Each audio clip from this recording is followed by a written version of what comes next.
Right, let's take you back to the story around the Dikidikini village in the Eastern Cape, and this is where villagers use very dangerous means to cross to the nearest village in order for them to get to the nearest town for services. Let's speak now to the Eastern Cape Transport MEC, Weziwe Tikana-Gxothiwe, and she joins us via the virtual platform.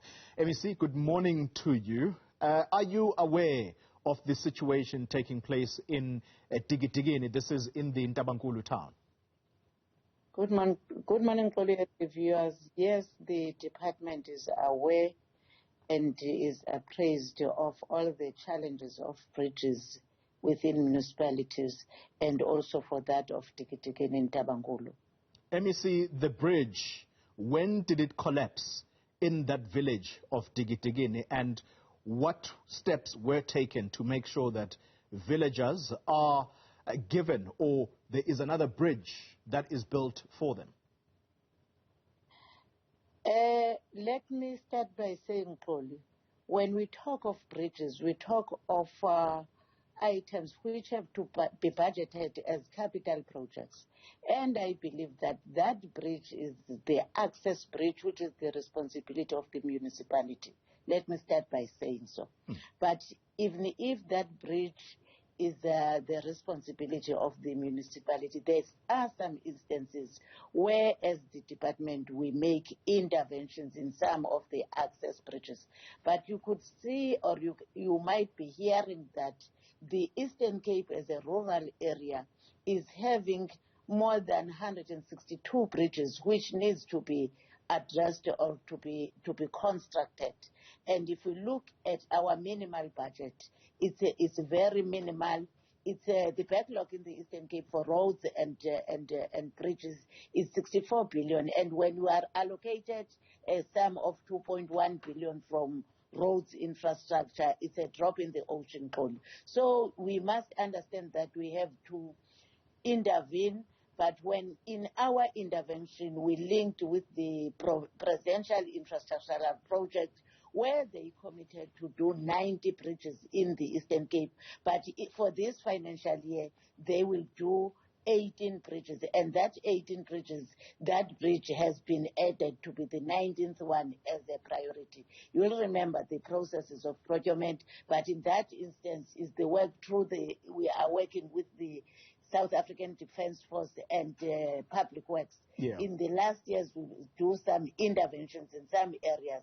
But even for the municipalities, Xoli, they are budgeted a sum of 2.1 billion for all the bridges. All right. And let me just intervene there quickly, MEC, because I would like for the viewers to follow this conversation. So what you have said thus far is that the rebuilding of that bridge, and you call it an access bridge, which means that it is the responsibility of the municipality to rebuild it. What has the municipality told you about either the challenges of trying to rebuild it or whatever reasons they may have for not reconstructing it?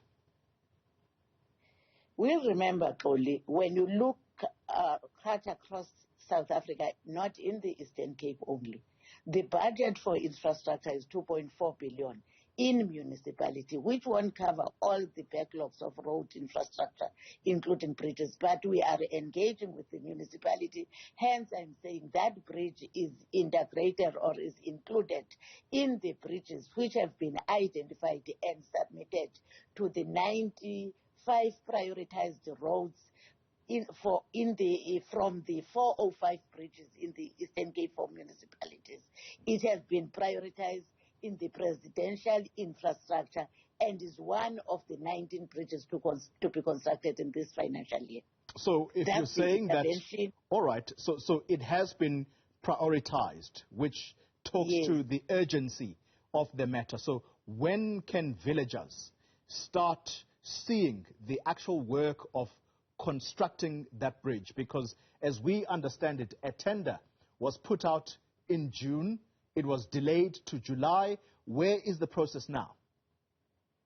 For I can say as I say, it will be an intervention. It's in the Presidential Infrastructure Project team, as we have submitted. They are the ones who can detail the actual plan now as an intervention. Let me see, when you see the videos that have been circulating on social media, people using drums to cross the river, the men who actually do this work, they have now actually started turning it into a business where they get paid for them to do this kind of work. It's not only degrading for them because they strip down to their underwear, but it's also degrading for the person that is being transported to be locked in a drum, that the lid gets shut completely. That person may even suffocate if they lose contact with that drum. Does that sit well with you when you are a government official sitting comfortably in an office and you keep saying there is priority that is being placed on the rebuilding of this bridge? Have you actually even been to this area, MEC? Only I have not been in the area, but the engineers have been there and bring back the report. It's very dangerous and discouraging, of course, but only remember that we don't have contingency funding for any incident which might happen when we are budgeting as government. Because if you do have a contingency funding and there's no incident which took place, that will lead to under expenditure. That's one area. And also the second issue, when a bridge is prioritized by the municipality, and which is not our responsibility, we expect that function be implemented as per the priorities of the municipality. But thirdly, I'm confirming that as the provincial government, we came in, we engaged, we included that bridge in the presidential infrastructural project, which we've been talking about from last year, that 95 bridges will be built, but they have since reprioritized due to budget constraint and confirmed 18 bridges to be reprioritized. Yeah. You will remember, Xoli, this is not the first bridge in the Eastern Cape. It might be the third or fourth. We've made interventions in other bridges. But when a bridge or any project is included in the priorities of the municipality, we don't have to say we'll do that as an intervention unless the municipality engaging with us. Municipalities have submitted a number of bridges to be supported with. But as I indicated, Xoli, we are experiencing challenges with funding. We cannot do intervention anywhere because it would mean, Xoli, if we reprioritize, we have to go to the people who we have committed that will do their bridges or other roads and say, now there is another priority or an intervention required. We have to go. We cannot just take money which we have committed for another. I've indicated that we don't have any contingent funding. When you have to address any incident, you have to reprioritize and engage with the people whom you are taking the money for to another. Xoli, let me also share with you, in the last disasters in the province, we've costed those. They cost us 2.6 billion rand, and we've since submitted that to the national government. Okay. As I'm saying to you, for whatever we'll be doing, it will be done from 2.1 billion rand. Was the backlog in the province for the provincial roads only, excluding the roads from municipalities, is 64 billion. MEC, let me ask you to please just remain exactly where you are. You're watching Newsfeed AM.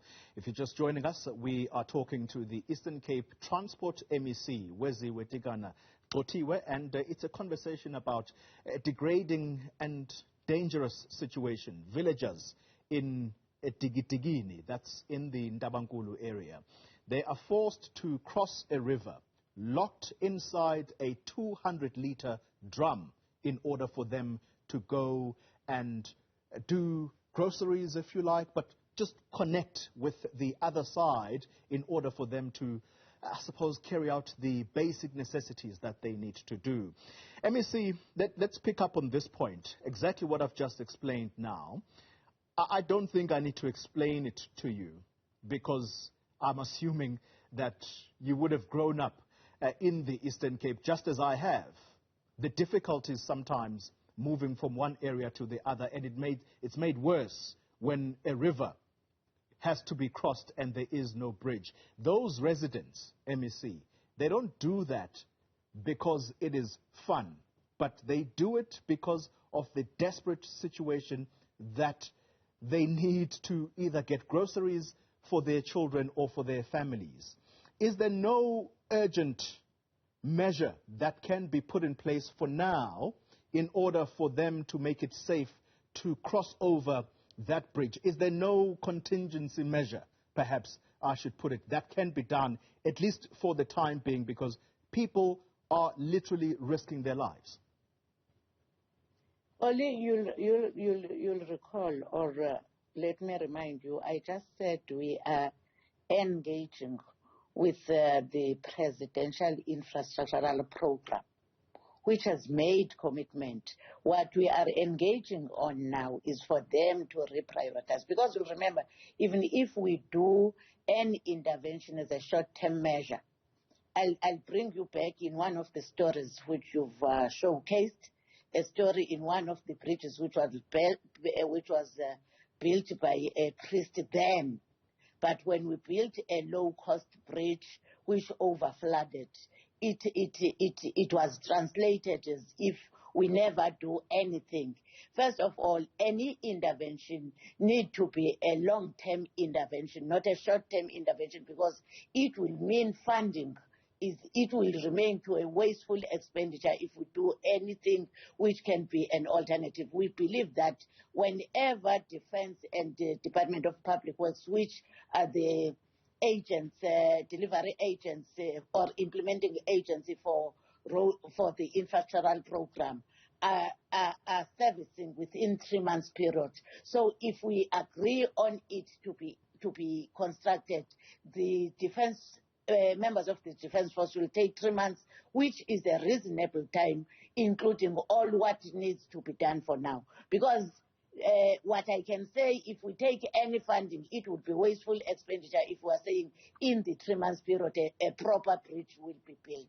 We are really concerned, but I must also indicate that the issue of climate change and these rains have brought a lot of havoc to the department and a lot of strain, if I may call it. We had in the past dry rivers which people could cross, but these recent rains have showed us that there's still a lot to be done. MEC, some of the bridges are collapsing, yes. MEC, I'm out of time. Can I ask you one quick question? What's your message to the people of Dikidikini then, right now? What I can say is that we are working with the municipality, with the district, and with the province for us to deliver the bridge through the Presidential Infrastructural Program as promised and as communicated with the municipality. As that bridge is one of the bridges which have been identified. That's the Eastern Cape Transport MEC, Weziwe Tikana-Gxothiwe. Thank you very much for your time.